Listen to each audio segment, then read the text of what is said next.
गुजरात के हीरपुर गांव में नवरात्रि की शुरुआत हो चुकी थी। सभी के मन में गरबा खेलने का उत्साह बहुत ज्यादा था, लेकिन यह खुशी ज्यादा देर तक टिक नहीं पाई। अचानक बिना बादल के ही बरसात शुरू हो गई और सबके दिलों में नाराजगी फैल गई। इसी बीच दिव्या अपनी कॉलेज की दोस्त से बात कर रही थी, जो शहर में रहती है। धवल पलंग पर बैठा मोबाइल चला रहा था और उनका 9 साल का बेटा चिंटू पलंग पर गहरी नींद में सोया हुआ था। अरे दिव्या, नवरात्रि की तैयारियां कैसी चल रही हैं? अरे प्रीति, नवरात्रि की तैयारी में मैं तो अच्छे से सज धज कर चनिया चोली पहनकर कब की तैयार हो गई थी। गांव के चौपाल पर गरबा खेलने के लिए भी जाने वाली थी, पर अचानक बारिश शुरू हो गई। अच्छा, ऐसी बात है क्या? तुम्हारे गांव में गरबा खेलने के लिए कोई बड़े बड़े हॉल नहीं है क्या? नहीं ना, मैंने तुझे बोला तो सही। सारे गांव वाले चौपाल पर ही गरबा खेलते हैं, बच्चे, बुजुर्ग और बूढ़े सब एक साथ। अच्छा, ऐसी बात है तो तू फिर यहाँ आ जा। वैसे भी यहाँ बारिश भी नहीं हो रही है, और अगर होगी भी तो यहाँ गरबा क्लासेस के बड़े बड़े हॉल हैं, सब लोग वहाँ गरबा खेलते हैं। और लाइट भी तो क्या जगमगाती है यहाँ की, बड़े बड़े स्पीकर होते हैं और कई सारे सुपरस्टार गाने गाते हैं। हाँ, मैं आना तो चाहती हूँ, पर इतनी जल्दी गरबा के पास ही इसका सेटिंग हो पाएगा क्या? अरे वो सब तो तू मेरे ऊपर छोड़ दे और जल्दी जल्दी यहाँ आ जा। पासेस का मैं देख लूंगी। जल्दी आ, आज हम दोनों साथ में गरबा खेलेंगे और खूब मजे करेंगे। फिर भी मन ना भरे तो सुबह गरबा क्लास में जाकर खेलेंगे। बस तू अब जल्दी जल्दी यहाँ आ। अरे थैंक यू यार, आज मुझे गरबा खेले बिना नींद ही नहीं आती। तो इस में no sorry no thank you, बस तू जल्दी यहाँ आ जा। दिव्या अपनी सासू माँ के पास जाती है और कहती है, सासू माँ, मैं गरबा खेलने के लिए जा रही हूँ। अरे देखो, बाहर तो कैसी बारिश हो रही है, तुम गरबा कहाँ खेलोगी? सभी लोग अपने अपने घर में बैठे हुए हैं। अरे नहीं नहीं सासू माँ, मैं अपने गांव में गरबा खेलने की बात नहीं कर रही हूँ। मेरी जो कॉलेज की दोस्त थी वह शहर में रहती है। उसने मुझे वहाँ बुलाया है और कह रही थी कि शहर में तो ज़रा सी भी बारिश नहीं हो रही है, और उसने मुझे बुलाया है तो मैं जाना चाहती हूँ। अरे नहीं, तुम इतनी रात को कहीं भी नहीं जाओगी। अगर तुम्हें जाना है तो सुबह हो जाए तब जाना। नहीं सासू माँ, मैं अभी जाना चाहती हूँ। मेरी दोस्त मेरा इंतजार कर रही है। नहीं, मैंने मना किया ना तुम्हें, मतलब तुम कहीं नहीं जाओगी। अब अपने कमरे में जाकर सो जाओ, सुबह हो जाए तब जाना। दिव्या गुस्से में अपने कमरे में चली जाती है। उसके कमरे के अंदर जाने के बाद उसकी सास और ससुर आपस में बातचीत करने लगते हैं। अरे आपने देखा कैसे मुझे आंखें दिखाकर गई है ये? अरे तुम भी ना, उन्हें जाना है तो जाने दो ना। वैसे भी 12 महीनों के बाद नवरात्रि आती है। अरे अच्छा, अब आप भी उसकी तरफदारी करने लगे? ये सही नहीं, उसे हर बात पर हाँ कहने लगे तो सिर पर चढ़ जाएगी। और वैसे भी अभी शहर जाना ठीक नहीं है, एक तो अपने गांव के जंगल वाले रास्ते। अरे ठीक है बाबा, तुम्हें जैसा ठीक लगे वैसा करो और मुझे कुछ भी मत पूछो। उधर दिव्या कमरे के अंदर जाते ही धवल पर चिल्लाने लगती है, अरे क्या कब से इस मोबाइल में लगे पड़े हो? तुम्हें कुछ सुनाई नहीं देता क्या? अरे यार, अब फिर से तुम्हें क्या हुआ? क्यों चिल्ला रही हो तुम? तुम्हें दिख नहीं रहा? मैं कब से चनिया चोली पहनकर गरबा खेलने के लिए राह देख रही हूँ। बाहर बारिश बंद नहीं हो रही है और ऊपर से तेरी माँ। अरे क्या हुआ? माँ ने मना कर दिया शहर जाने से क्या? हाँ, कह रही थी कि सुबह जाना। अब मैंने अपनी दोस्त से कहा है कि मैं शहर आ रही हूँ, वह मेरा वहाँ वेट कर रही है। तुम जाओ और कुछ भी करो, पर अपनी माँ को मना लो। अच्छा ठीक है, मैं माँ से इस बारे में बात करता हूँ। धवल अपनी माँ के कमरे में जाता है और इस बारे में बात करता है। माँ, वो दिव्या शहर गरबा खेलने जाने की जिद कर रही है। हाँ बेटा, दिव्या आई थी मेरे पास, पर मैंने उसे अभी रात के वक्त जाने से सख्त मना कर दिया।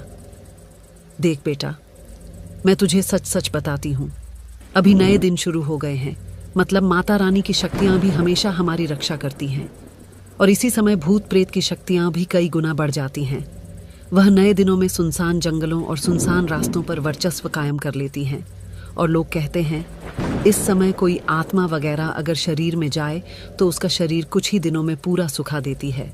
इसलिए बेटा, मैंने दिव्या को मना किया, पर उसे यह कहा कि सुबह जाना। अरे हाँ माँ, बात तो तेरी भी सही है, पर दिव्या भी जिद पर खड़ी है कि मुझे शहर जाना ही है। वह कह रही है कि उसकी दोस्त उसका इंतजार कर रही है। माँ, अब तू ही बता, मैं क्या करूँ? अरे बेटा, ऐसी बात है तो ठीक है, पर उसे पहले तू समझा। अगर वह तेरी बात से नहीं मानती तो फिर जाने का फैसला करना। अच्छा ठीक है माँ, मैं उससे इस बारे में बात करता हूँ। धवल दिव्या के पास जाता है और सारी बात बताता है कि माँ ने ऐसा कहा है। अरे तुम यह क्या भूत प्रेत, आत्मा वाली बातें कर रहे हो। ये तो हमें शहर नहीं जाने देने का बहाना है। पर मैं तुझे बता रही हूँ, अगर आज मुझे गरबा खेलने के लिए शहर ले जाओ तो ठीक है, वरना मैं अपने पापा को कॉल कर दूंगी। तुम नहीं ले जाओगे तो मुझे वो ले जाएंगे। अरे तुम बिना वजह इतनी छोटी सी बात पर अपने पापा को कॉल करोगी? खामखा तमाशा हो जाएगा। अच्छा चल ठीक है, चलते हैं शहर गरबा खेलने के लिए। दिव्या और धवल अपनी माँ के कमरे में जाते हैं। दिव्या बहुत खुश हो गई थी। धवल सारी बात अपनी माँ को बताता है। अच्छा माँ, अब हम शहर के लिए निकल रहे हैं। छोटू का ख्याल रखना। अगर वह उठकर थोड़ी देर रोए तो मुझे फोन पर बात करवा देना। अच्छा बेटा, छोटू का तो मैं ख्याल रखूंगी ही, पर तुम दोनों अपना भी ध्यान रखना। मैंने कहा है ना, वैसा ही करना। मंदिर से दोनों अपने अपने हाथों में धागे बांध लेना। माता रानी वे तुम्हारी सदा रक्षा करेंगे, ठीक है? अचानक चिंटू उठकर अपने कमरे से भागता हुआ धवल और दिव्या के पास आता है और कहता है, मम्मी पापा, आप कहाँ जा रहे हो? मुझे भी आपके साथ आना है। मैंने आपकी सब बात सुन ली है। चिंटू, तुम कहीं नहीं जाओगे। ये लोग तो पागल हैं जो इतनी रात को शहर जा रहे हैं, पर तुम तो कहीं नहीं जाओगे। चल सो जाओ हमारे साथ। और हाँ, मैं तुम दोनों को वापस याद दिला रही हूँ कि माता रानी के मंदिर के पास जाकर गाड़ी रोककर दोनों अपने हाथों में धागे बांध लेना, याद से भूलना मत। पर चिंटू ने तो गहरी जिद पकड़ ली थी कि वह अपने मम्मी पापा के साथ ही शहर जाएगा। वह किसी की भी बात नहीं सुन रहा था। आखिर में वह तीनों गाड़ी में बैठकर आगे की ओर निकल जाते हैं और यहाँ घर पर धवल की माँ बहुत ज्यादा परेशान है। वह माता रानी से प्रार्थना कर रही है, हे माता रानी, मेरे बहू, बेटे और पोते की रक्षा करना और उन्हें सही सलामत शहर पहुंचाना। आखिरकार तुम्हारी माँ ने हमें शहर गरबा खेलने के लिए जाने का मौका तो दिया, भले मुश्किल से ही सही। पर धवल, तू सोच कर देख, अब शहर पहुंचकर कितना मजा आएगा। अरे माँ को तो हमारी चिंता होती है, इसलिए हमें नहीं जाने दे रही थी। पर अब जब शहर जा ही रहे हैं तो खूब मजे करेंगे, साथ में गरबा खेलेंगे। गरबा खेलने का उत्साह दिव्या और धवल दोनों के चेहरे पर साफ झलक रहा था। गाड़ी धीरे धीरे कच्चे रास्तों पर आगे बढ़ रही थी। बाहर बारिश की बूंदें लगातार शीशे पर पड़ रही थीं, कभी हल्की तो कभी तेज, जिससे बाहर का रास्ता और भी रहस्यमयी लग रहा था। लेकिन गाड़ी के अंदर का माहौल बिल्कुल अलग था। दिव्या के चेहरे पर शहर जाकर गरबा खेलने की चमक थी। वहीं धवल भी मुस्कुराते हुए उसके उत्साह को देख रहा था। चिंटू दिव्या की गोद में बैठा खिड़की से बाहर झांक रहा था। बारिश की बूंदों को देखकर वह खिलखिला रहा था, मानो उसे यह यात्रा किसी खेल जैसी लग रही हो। तीनों की यह छोटी सी दुनिया हंसी और उमंग से भरी हुई थी, लेकिन उसी हंसी के बीच रास्ते का सन्नाटा डर का एहसास करवा रहा था। दूर दूर तक सुनसान खेत, बीच बीच में झूमते पेड़ और बीच बीच में टिमटिमाती बिजली मानो किसी अनकहे रहस्य की ओर इशारा कर रही हो। धीरे धीरे गाड़ी गांव की चौपड़ पर पहुंची। चौपाल पर हमेशा की तरह सन्नाटा पसरा हुआ था। वहां पहुंचते ही धवल की नजर सामने माता रानी के मंदिर पर पड़ी। मंदिर की छत से बारिश टपक रही थी और दीपक की लौ हल्की हवा में कांपते हुए भी जल रही थी। धवल ने तुरंत गाड़ी रोक दी और दिव्या से कहता है, अरे दिव्या देखो, अब अपना गांव खत्म होने वाला है और सामने माता रानी का मंदिर भी दिख रहा है। माँ ने बोला था ना कि शहर जाने से पहले मंदिर में जाकर माता रानी का आशीर्वाद लेना और हाथों में धागा बांधना। तो चलो अब मंदिर के अंदर चलते हैं। अरे धवल, मेरे कपड़े गंदे हो जाएंगे। देखो तो बाहर कैसी बारिश हो रही है और हर तरफ कीचड़ है। ऊपर से मेरा मेकअप भी धुल जाएगा। मैं तो नहीं आ रही। तू जाना चाहता है तो अकेले जा, मैं नहीं आ रही। अरे मैं अकेला जाकर क्या करूं? ठीक है, अगर तू नहीं जाना चाहती तो रहने दे, मैं गाड़ी अब आगे बढ़ा रहा हूं। धवल ने गाड़ी वहां से आगे बढ़ा दी। पर कहते हैं ना, किसी भी सफर पर निकलते समय, खासकर जब रास्ता सुनसान और डरावना हो, तो अपनी कुलदेवी माता रानी का आशीर्वाद लेना बेहद जरूरी होता है। माता रानी का आशीर्वाद ही है जो हर मुसीबत से रक्षा करता है और साया बनकर हमेशा अपने भक्तों के साथ रहता है। लेकिन यहाँ दिव्या गरबा खेलने के उत्साह में ये सब बातें बिल्कुल भूल चुकी थी और धवल ने भी इस ओर कोई खास ध्यान नहीं दिया। गाड़ी अब धीरे धीरे गांव की सीमा को पार कर घने जंगल की गहराइयों में पहुंच चुकी थी। बारिश की बूंदें शीशे पर टकरा रही थीं। और चारों तरफ अजीब सी नीरवता पसरी हुई थी। जंगल के रास्ते पर गाड़ी जैसे ही चढ़ती है तो अजीब सी आवाज करती है, जैसे नीचे लकड़ियां टूट रही हों। थोड़ा सा आगे जाकर अब उनकी खुशी कुछ ज्यादा देर तक टिकने वाली नहीं थी। आगे जाकर अचानक गाड़ी इधर उधर फिसल रही थी, जैसे कि गाड़ी पंचर हो गई हो। धवल को इस बात का पता चल गया था कि गाड़ी पंचर हो गई है। वह दिव्या से कहता है, दिव्या, मुझे लग रहा है कि गाड़ी पंचर हो गई है।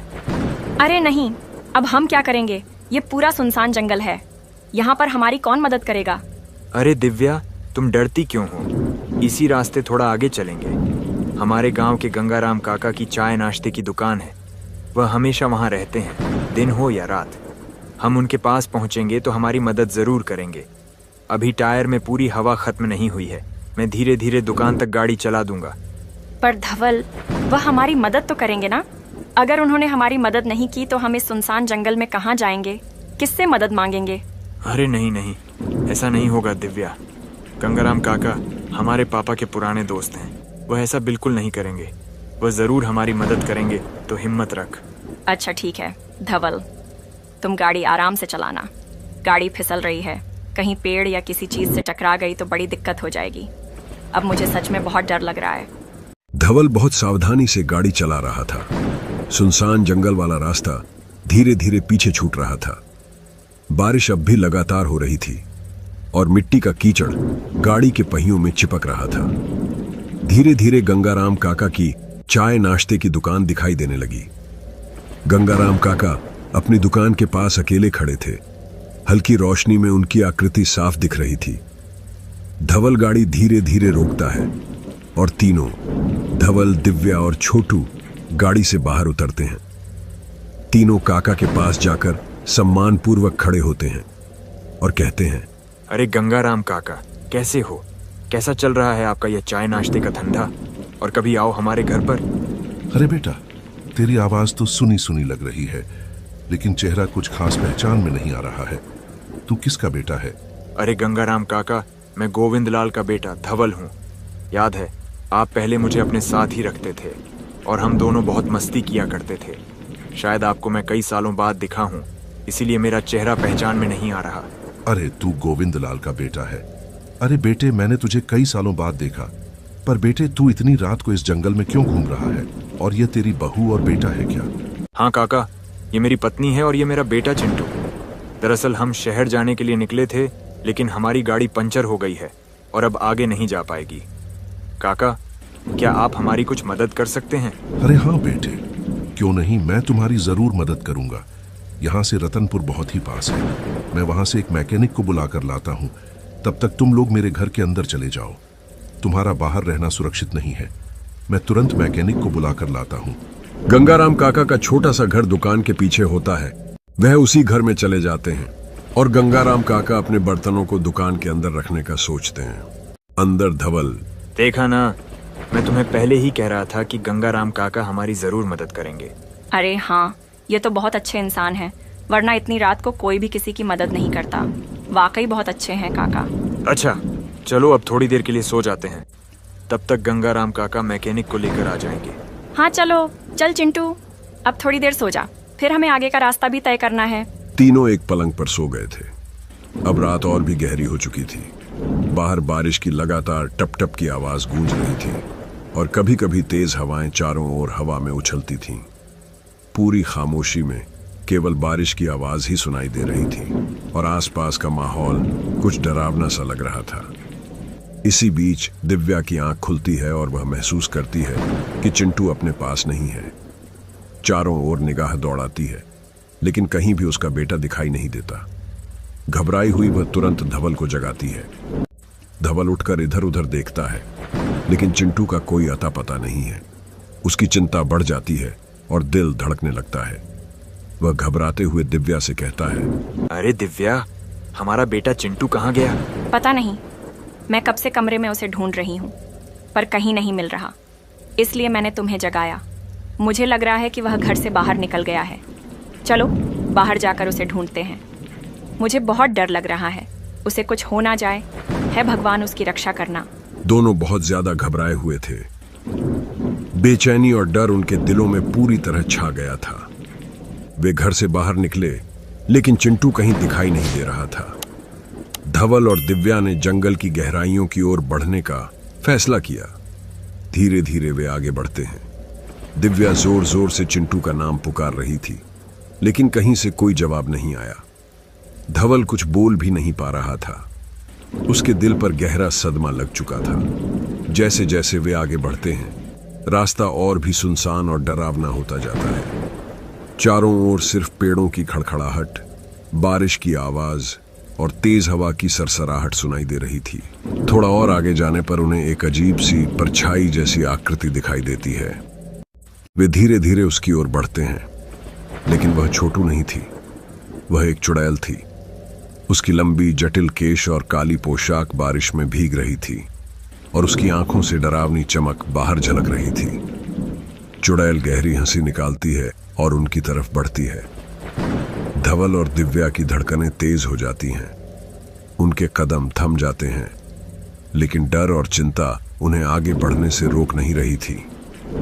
उनका ध्यान अब सिर्फ चिंटू को सुरक्षित ढूंढने पर था। अरे, कई सालों के बाद आज इस अंधेरी रात में इंसान मिल गया है। आज तो बड़ा मजा आएगा। मैं तुम्हारे शरीर में घुसकर सारा खून पी जाऊंगी। अरे, हमने तुम्हारा कुछ भी नहीं बिगाड़ा। हम तो सिर्फ अपने बेटे चिंटू को ढूंढने के लिए यहाँ आए थे। तभी पीछे से कोई आवाज आती है। खबरदार, अगर तुम मेरे बेटे या बहू के पास गई हो तो मैं तुम्हें छोड़ूंगा नहीं, तुझे जिंदा जला दूंगा। अगर बचना चाहती हो तो अभी यहाँ से भाग जाओ। अरे बुढ़े, मैंने तुझे क्या नुकसान पहुँचाया है कि तू बीच में टपक पड़ा। मैं कभी तेरी दुकान के पास नहीं जाती और ना ही तेरे ग्राहकों को परेशान करती हूँ। तुम मेरी दुकान के पास इसलिए नहीं आती क्योंकि मैंने अपनी दुकान में हनुमान जी का एक छोटा सा मंदिर लगा रखा है, जहां मैं रोज पूजा करता हूँ। इसी वजह से तुम दुकान के आसपास भी नहीं आ पाती हो। अच्छा बुढ़े, पहले तुझे ही ठिकाने लगाती हो, फिर इन दोनों की बारी आएगी। इतना बोलते ही चुड़ैल धीरे धीरे आगे बढ़ने लगी। वह गंगाराम काका के पास आई। गंगाराम काका के पास हनुमान जी का गुलाल था, जो अच्छे अच्छे भूतों को ठिकाने लगा देता है। उन्होंने मुट्ठी में लिया और चुड़ैल पर उड़ा दिया। अरे बुढ़े, तूने ये क्या कर दिया? मेरा पूरा शरीर जल रहा है। चुड़ैल थोड़ी देर चिल्लाई और अचानक वहां से गायब हो गई। धवल और दिव्या अभी भी बहुत परेशान थे। उन्होंने गंगाराम काका से कहा, काका, चुड़ैल तो चली गई, पर हमारा चिंटू कहाँ गया?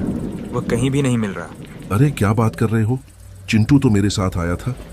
मैंने उससे भी पूछा था कि तुम्हारे पापा को बताकर आया है ना। उसने कहा, हाँ, मैं पूछकर आपके साथ आ रहा हूं। ऐसा बोलकर वह रतनपुर तक मेरे साथ चलता आया। अभी वह मैकेनिक के पास है, टायर बदलवा रहा है। वहां खड़ा होकर मैकेनिक के साथ बैठा है। अरे ये चिंटू भिना आज मेरे हाथ से पक्का मार खाएगा। अरे धवल बेटा, तू भी जब छोटा था तब ऐसे ही शरारती किया करता था, पर मैं कभी तुझे मारता नहीं था। मैं तुझे सिर्फ समझता था और तू भी समझ जाता था। बच्चे छोटे होते हैं तो ऐसी नादानी कर देते हैं, पर हमें उन्हें समझना चाहिए, मारना नहीं चाहिए। वैसे भी भगवान का लाख लाख धन्यवाद है कि मुझे जल्द ही यहाँ भेज दिया गया। मैंने तुम्हारे पैर के निशान देखे और यहीं आ गया। काका की बात सुनकर धवल और दिव्या को ऐसा लगा कि उनकी मदद माता रानी ने की है। वे जंगल से काका की दुकान के पास आ जाते हैं। वहां पर चिंटू मैकेनिक के पास खड़ा होता है और टायर बदल रहे मैकेनिक को देख रहा होता है। तीनों, धवल, दिव्या और काका, चिंटू का हाल देखकर राहत महसूस करते हैं। टायर और कार को एकदम सही कर दिया गया था। तीनों काका का शुक्रिया अदा करते हैं और माता रानी का आभार मानते हुए आगे बढ़ जाते हैं। बस कुछ ही समय बाद वो शहर पहुंच जाते हैं। आज वे लोग किसी तरह तमाम मुश्किलों से बचकर सही सलामत शहर पहुंच गए थे, पर उनके सुरक्षित शहर पहुंचने के पीछे धवल की मां का आशीर्वाद और उसकी जागी हुई रातों की प्रार्थनाएं थीं। वह अब तक नहीं सोई थी, लगातार माता रानी से अपने बेटे, बहू और पोते की सलामती की प्रार्थना कर रही थी।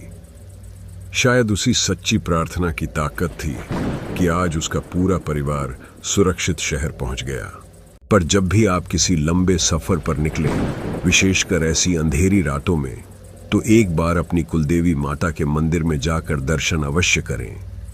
माता रानी सदैव अपने भक्तों के साथ रहती हैं और हर प्रकार की काली शक्तियों वो अनिष्ट प्रभावों से हमारी रक्षा करती है।